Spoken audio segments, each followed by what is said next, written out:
नमस्कार सभी को, मैं Navneet Gautam's classes of physics में आप सभी का स्वागत करता हूं। BSc 6 semester. आज के इस लेक्चर में हम पढ़ने वाले हैं इंटरप्लेनर स्पेसिंग का एक बहुत ही महत्वपूर्ण डेरिवेशन है। तो उसे देखो इस तरीके से भी आप कह सकते हो, इंटरप्लेनर स्पेसिंग क्या होती है।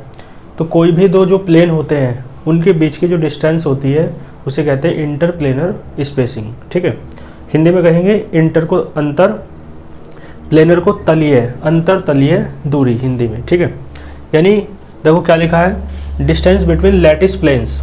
क्लियर है, इन ए क्यूबिक क्रिस्टल, किसी क्यूबिक क्रिस्टल में जो लैटिस प्लेन्स होते हैं उनके बीच की डिस्टेंस। जैसे क्यूबिक क्रिस्टल तो आपको पता है ना, तो क्यूब में 6 फेस होते हैं, तो एक प्लेन ये हो गया, एक प्लेन ये हो गया, तो दोनों के बीच की डिस्टेंस क्या होगी, है ना। ऐसे ही कोई भी दो प्लेन हो सकते हैं जिनके बीच की डिस्टेंस आपको पता लगानी है, और वो डिस्टेंस क्या किस नाम से जानी जाती है, तो उसे कहते हैं इंटरप्लेनर डिस्टेंस। क्लियर है, इंटरप्लेनर यानी अंतरतलीय दूरी। ठीक है, अब देखो ये जो डायग्राम है इसमें हमने 3 एक्सिस माने हैं। 3 एक्सिस आपको पता है, X axis, Y axis, Z axis. और एक्स एक्सिस ये मानते हैं, है ना, आपको याद होगा। देखो इधर मैं थोड़ा बता देता हूँ। वाई एक्सिस है ना, आप ऊपर मानते हैं अधिकतर, और जेड एक्सिस इस साइड मानते हैं। ठीक है, तो इस तरीके से भी डायग्राम बनाया जा सकता है, इस तरीके से एक्सिस को मान करके। लेकिन ये डायग्राम जो बनेगा वो थोड़ा लेंथी होगा, कम समझ में आएगा। ठीक है, इसलिए इस डेरिवेशन में डायग्राम को इस तरीके से बनाया गया है कि एक्स एक्सिस इस तरफ मानी गई है, वाई एक्सिस जो है ना, ऊपर की तरफ वाई एक्सिस मानते थे ना, तो अब क्या मानी गई है, जेड एक्सिस। ठीक, तो इस वाली को वाई एक्सिस कहा गया है। और ये वाई एक्सिस भी जो है ना, देखो बाहर को है तो अंदर को भी तो है, ये पूरी ही क्या है अब वाई एक्सिस। ठीक है, और ये पूरी ही क्या है, जेड एक्सिस, चाहे ऊपर हो चाहे नीचे हो। ऐसे ही ये इधर हो चाहे इधर हो, दोनों ही, और क्या है, एक्स एक्सिस। तो ऐसे ही जब बाहर को वाई एक्सिस है तो अंदर को भी वाई एक्सिस है। ठीक है, तो बाहर वाली नहीं ली गई, कौन सी ली गई, अंदर वाली।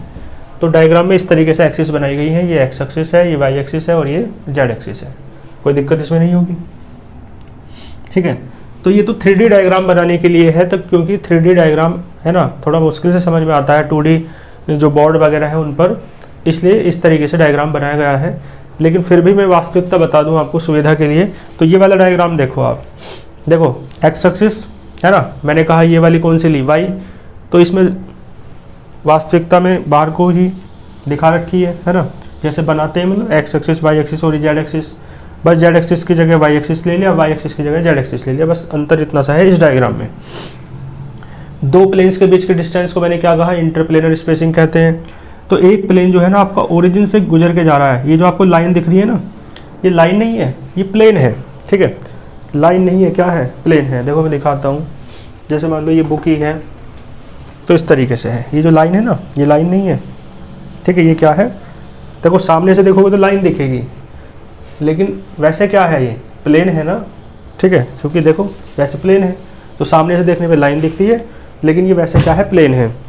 तो ये क्या है, एक प्लेन है जो ओरिजिन से पास होके जा रहा है। ठीक है, और एक प्लेन ये है जो इस प्लेन के कैसा है, पैरेलल है, समांतर है। तो ये दोनों क्या है, पैरेलल प्लेन्स है। ठीक, दोनों के बीच की जो डिस्टेंस होगी वही डिस्टेंस कहलाती है इंटरप्लेनर स्पेसिंग। क्लियर है आपको। चलो, तो ये तो समझाने के लिए मैंने डायग्राम बना के दिखाया आपको। अब मेन जो है डायग्राम आपको 3D वाला बनाना है, जो ये वाला है। ठीक है, और उसके एक्सेस में उधर समझा चुका हूँ कि किस तरीके से लिए हैं। ठीक है, जो डायग्राम मैंने ये वाला बनाया ये बताने के लिए कि इंटरप्लेनर स्पेसिंग क्या है। तो एक प्लेन ओरिजिन से जो जा रहा है ना, उस प्लेन से लेकर दूसरा प्लेन, ठीक है, जो उसके पैरेलल है, उस तक की जो डिस्टेंस है वो क्या कहला रही है, इंटरप्लेनर स्पेसिंग। ठीक है, X axis, Y axis, Z axis उसी तरीके से रखी हैं, लेकिन इसमें वाई एक्सिस बाहर की तरफ ही दिखाई है जैसे दिखाते हैं, लेकिन इसमें अंदर की तरफ क्यों दिखाई है, ताकि डायग्राम में सरलता हो जाए। ठीक है, देखो कैसे होगी। अब देखो ध्यान देना, ये वाला क्या है, एक प्लेन है ऊपर वाला, और नीचे वाला भी क्या है, एक प्लेन। तो इस डायग्राम में हम ये वाला प्लेन शो नहीं कर रहे, ये वाला जो ओरिजिन से होके जा रहा है। तो देख लो ओरिजिन से पास होके जो जा रहा था ना प्लेन, वो बना ही नहीं रखा। ठीक है, लेकिन है। ठीक है, बस समझो या कि है, बना नहीं रखा इस डायग्राम में। ठीक है, डेरिवेशन में कुछ नहीं है, बस डायग्राम समझ लो। और जो दूसरा प्लेन है ये ऊपर वाला है ना, उस प्लेन का नाम क्या है, ए बी सी। ये दिख रहा है ना, ए बी सी, ठीक है। इस तरीके से यहाँ पे ये कोई प्लेन है, ठीक है, जिसका नाम क्या है, ए बी सी। समझ गए, क्लियर है ना। प्लेन कैसा है, ट्राइएंगुलर प्लेन है, यानी त्रिभुजी है, त्रिभुज के आकार का, ठीक है। ये प्लेन आपको दिख रहा है, ये वाला, क्लियर है। इस प्लेन का जो मिड पॉइंट है, मान लो यहाँ पर है, क्या माना मैंने उसे, एन, ठीक है। तो देखो यहाँ भी तो एक प्लेन है, उस डायग्राम को समझाने के लिए चलो यही समझ लो, यहाँ पे तो एक प्लेन है जो बना नहीं रखा, तो एक प्लेन तो यहाँ पे है जो ओरिजिन से होकर जा रहा है, और एक प्लेन ये है, दोनों के बीच के डिस्टेंस से तो इंटरप्लेनर स्पेसिंग कहलाएगी। तो यानी ये ओ है ना, इस यहाँ पे जो प्लेन है उसका मिड पॉइंट, और जो यहाँ पे प्लेन है उसका मिड पॉइंट एन है। तो जो ओ एन है, ये जो ओ एन वाली डिस्टेंस है, यही तो है इंटरप्लेनर स्पेसिंग, जिसे आप डी कहते हो, दोनों प्लेन्स के बीच के डिस्टेंस देख लो, ठीक है। इस प्लेन में जो मिड पॉइंट है एन है, और एन से लेकर जो ओ तक की डिस्टेंस है वही क्या कहलाती है, वो नॉर्मल है, लंब है एक तरीके से, और वही क्या कहलाती है, इंटरप्लेनर स्पेसिंग, जिसे आप स्मॉल डी से डिनोट करते हैं, ठीक है, समझ गए। तो ये लाइन क्या कहलाती है, इंटरप्लेनर स्पेसिंग, ठीक।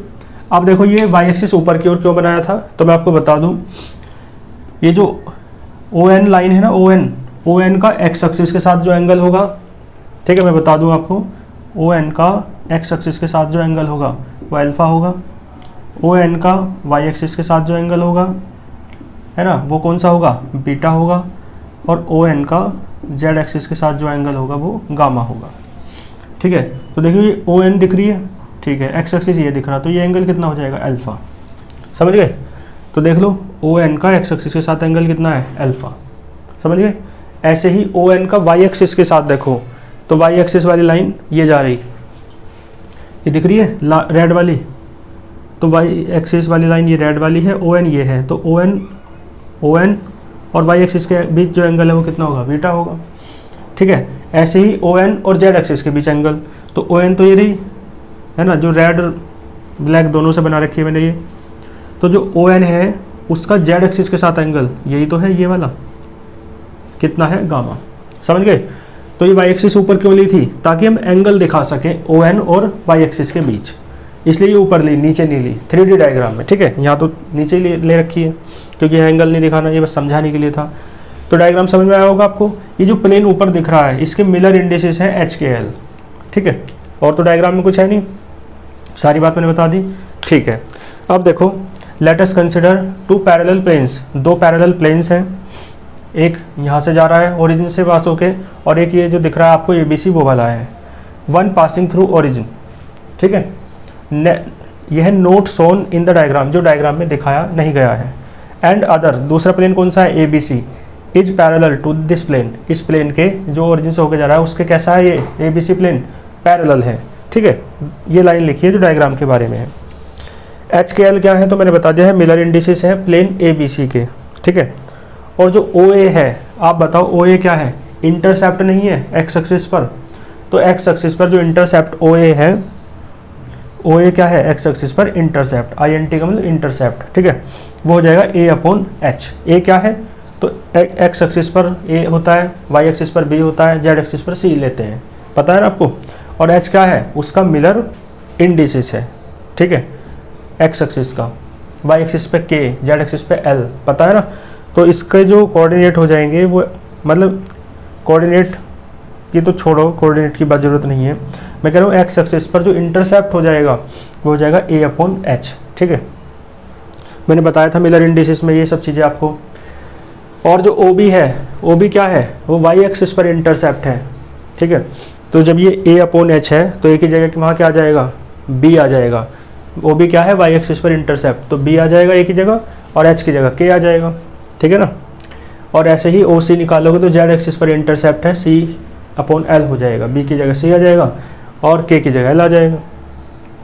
जो डिस्टेंस है दोनों पैरेलल एक्सिस के बीच की वो कितनी है, ओ एन है, पता है ना आपको, जिसे मैंने क्या माना है, डी माना है। तो लिखा है लेट द डिस्टेंस बिटवीन, ठीक है, टू पैरेलल प्लेन्स, दोनों जो पैरेलल प्लेन्स हैं उनके बीच के डिस्टेंस क्या है, तो मैंने क्या माना, ओ एन, और ओ एन किसके बराबर है, डी के।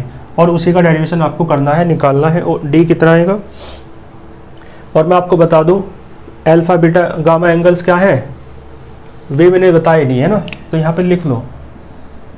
क्या लिखोगे, लिखना लेट अल्फा बी द, ये बल्कि तीनों को एक साथ ही लिखवा दूं, हाँ ऐसा लिखो, let alpha comma beta and gamma B the angles. ठीक है, एंगल्स हैं किसके, ओ एन के, किसके साथ, तो लिखो B the angles of O N, O N ही तो बना रहा है एंगल, किसके साथ, बी द एंगल्स है ना of O N with X axis comma Y axis and Z axis respectively. समझ गए, यानी अल्फा एंगल ओ एन का है एक्स एक्सिस के साथ, बीटा एंगल जो है ओ एन का वो वाई एक्सिस के साथ है, और गामा एंगल जो है ओ एन का वो जेड एक्सिस के साथ है। ये बात यहाँ लिख लेना। और जो cos alpha cos beta cos gamma है ये क्या हो जाएंगे, इन्हें कहते हैं डायरेक्शन कोसाइंस। ठीक है, दिशा क्या बोलते हैं, दिशा कोज्याय बोलते हैं हिंदी में ना। ये डायरेक्शंस कोसाइंस हो जाएंगी किसकी, लाइन जो है ओ एन। ठीक है, तो कोस अल्फा कितना हो जाएगा, कोस अल्फा भाई आपको पता है कोस क्या होता है, आधार बटे कर्ण है ना, बेस अपॉन हाइपोटेनियस। तो देखो कोस अल्फा, अल्फा एंगल यहाँ बन रहा है, तो अल्फा एंगल बनाने के लिए ये पूरा मिलाना पड़ेगा, तो इसे यहाँ मिला दो। अब देखो राइट एंगल ट्रायंगल बन गया है ना, कौन से वाला, ओ, ये वाला एन है पॉइंट है ना, इस पॉइंट का नाम क्या है, एन। यहाँ से चलो हटा दो, ओ एन ए या ओ A N, O A N में लेना पड़ेगा। तो क्या लिख दोगे, in triangle O A N. Triangle O A N में बताओ कोस अल्फा बराबर, भाई आधार बटे कर्ण, आधार यानी बेस, बेस कौन सा है, तो बेस वो होता है एंगल के सामने वाला परपेंडिकुलर है, तो बेस क्या हो जाएगा, ओ एन। ठीक है, और कर्ण, कर्ण यानी हाइपोटेनियस, ये हो जाएगा ओ ए। ठीक है, तो ओ एन अपॉन ओ ए हो जाएगा। क्लियर है, ओ एन बराबर क्या आएगा, ओ ए कोस अल्फा, और ओ ए तो तुमने निकाल रखा है ए अपॉन एच, तो तुम्हारा ओ ए की जगह ए अपॉन एच रख दो, और ओ एन क्या है मैंने बताया डी है, देखो ये लिखा, ओ एन क्या है, डी है, तो डी बराबर ए अपॉन एच कोस अल्फा आ जाएगा। यहाँ से कोस अल्फा निकाल दो तो डी एच अपॉन ए आ जाएगा। ठीक है, क्लियर है। और इसी प्रकार जैसे ओ एन में करा ऐसे और के लिए कर लोगे। ठीक है भाई, एन से ए को मिलाया था तो एन से बी को भी मिलाना पड़ेगा, और एन से सी को भी मिलाना पड़ेगा। ठीक है, बस डायग्राम की प्रैक्टिस कर लेना और कुछ नहीं है। तो अब देखो करके भी नहीं दिखाना, इसी के सिमिलरली कर दो। भाई यहाँ डी है तो तीनों में डी आएगा, क्यों, क्योंकि ओ एन आएगा तीनों में, तो ओ एन कितना है, डी है। ठीक है, तो इसका मतलब डी बराबर यहाँ क्या आएगा, ए था, यहाँ बी आ जाएगा यदि आप उसके लिए करोगे बीटा के लिए। ठीक है, और यहाँ एच था तो यहाँ के आ जाएगा, यहाँ अल्फा था यहाँ बीटा आ जाएगा, तो कोस बीटा निकल जाएगा। ऐसे ही यहाँ डी है तो डी तो रहेगा, बी की जगह सी आ जाएगा, के की जगह एल आ जाएगा, बीटा की जगह गामा आ जाएगा, अगले वाला आ जाएगा, कोस गामा निकाल दो। और प्रॉपर्टी, तो ये प्रॉपर्टी है डायरेक्शन कोसाइंस की, आप जानते होंगे मैथमेटिक्स में पढ़ा होगा आपने, cos square alpha plus cos square beta plus cos square gamma बराबर 1 होता है। ठीक है, तो ये कोस अल्फा कोस बीटा और कोस गामा की वैल्यू यहाँ पे रख दो, तो देखो क्या आएगा, कोस अल्फा की वैल्यू रखोगे स्क्वायर कर दोगे तो D square H square upon A square हो जाएगा। ठीक है, कोस बीटा की वैल्यू रखोगे स्क्वायर हो जाएगा तो D square K square upon B square हो जाएगा। ठीक है, ऐसे ही कोस गामा की वैल्यू रखोगे स्क्वायर करोगे तो D square L square upon C square हो जाएगा, बराबर में क्या है 1 है। सारे में से डी स्क्वायर कॉमन आ रहा है तो ये बचेगा। ठीक है, और ये सारा अब 1 के अपॉन में जाएगा तो ये बचेगा, फिर स्क्वायर रूट लोगे तो डी बराबर इतना आ जाएगा। ठीक है, यही क्या है, इंटरप्लेनर स्पेसिंग है, तो लिख देना बॉक्स बंद करके इसे, it is the expression of interplanar spacing.